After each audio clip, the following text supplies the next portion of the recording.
Son nouvel album qui s'appelle Multitude, il est ici, il sort demain et on parlera aussi du groupe Wagner, la milice fantôme du Kremlin avec les réalisatrices d'un doc à ne pas rater. Le 20h15 Express de Paul Gasnier.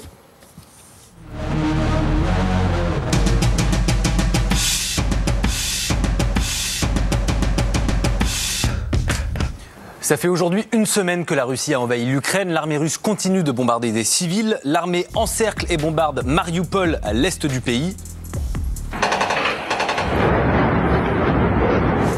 Kherson est définitivement tombée aux mains des Russes. La capitale Kiev continue de résister. Des négociations ont toujours lieu entre la Russie et l'Ukraine. Le président Zelensky croit encore en la diplomatie. Aujourd'hui, il a réaffirmé la nécessité de parler directement à Poutine. Poutine qui a pris la parole en fin de journée pour dire ça. En Ukraine, il y a beaucoup de groupes nationalistes. Et ce sont également des bandits. Il y a également des néonazis qui veulent la guerre. Et nous combattons les néonazis. Pas franchement des paroles d'apaisement. Les images de bombardement qu'on vient de voir, on les doit aux riverains qui filment avec leur portable, mais aussi aux journalistes présents sur place. Dans le 20h15, on leur donne la parole et on suit leur travail très difficile en zone de guerre. On est en contact avec Florian Litzler. Il est journaliste pour le JT de TF1. Depuis la semaine dernière, il est en direct de Kiev. Il nous a envoyé une petite vidéo. Bonjour à tous, c'est Florian pour TF1. On se prépare à partir en tournage avec cette voiture avec Alix qui filme. Et Stéphane, c'est notre traducteur, on appelle ça un fixeur, c'est un Ukrainien, un jeune Ukrainien qui nous aide à travailler parce qu'on ne parle pas ukrainien. Mardi, la tour de la principale télé ukrainienne a été bombardée.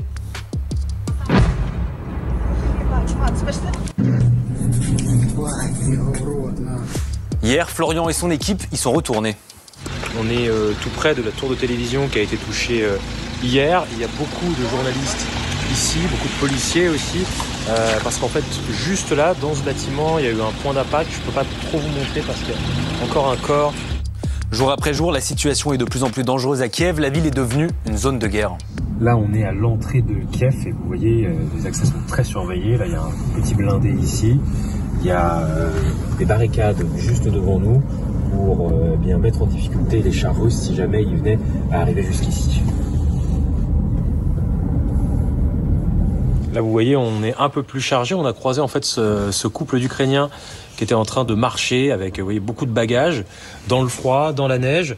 On les a interviewés, ils nous expliquaient qu'il n'y avait plus d'électricité dans leur immeuble et qu'ils cherchaient à aller chez des amis à plus de 5 km. Donc bon, on s'est proposé pour les emmener. Ils ont aussi avec eux deux chats qui viennent de récupérer. What's the name of the cat? Cernik and Vanilla. Cernik, vanille et Chernik? Cernik is Ukrainian dish. Ah, c'est un plat ukrainien. Il y a ceux comme ce couple qui quittent leur appart pour se réfugier chez des amis et d'autres qui fuient carrément le pays. À la gare de Kiev, c'est l'exode.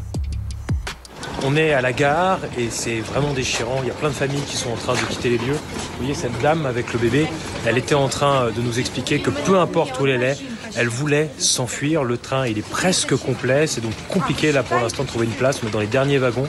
Il faut faire très vite. On sent vraiment ici la détresse des gens. Et comme eux, plus d'1 million de réfugiés a déjà fui le pays. Et on remercie Florian Litzler, Alix Ponsard et Stéphane, leur fixeur ukrainien. Depuis le début de la semaine, Quotidien est à la frontière entre la Pologne et l'Ukraine, là où la grande majorité des réfugiés fuient l'invasion russe. On a vu l'incroyable élan de solidarité des Polonais qui venaient porter secours à leurs voisins.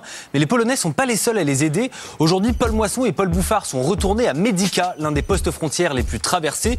Une nouvelle fois, ils ont croisé des Ukrainiens, essentiellement des femmes et des enfants. La plupart des hommes sont restés au pays pour combattre. Mais on a aussi aperçu une ambulance française. Bonjour. Bonjour. Enchanté. On voit écrit premier secours en français, donc vous pouvez pas vous louper.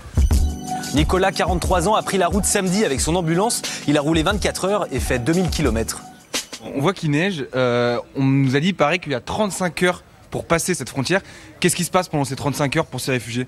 On a des cas d'hypothermie grave parce que ils sont à pied de l'autre côté avec un temps d'attente énorme. Donc quand ils arrivent, ils sont à bout. Déjà psychologiquement, ils sont à bout. Et en plus, se rajoutent les attentes énormes. Quand ils arrivent là, c'est réellement une catastrophe.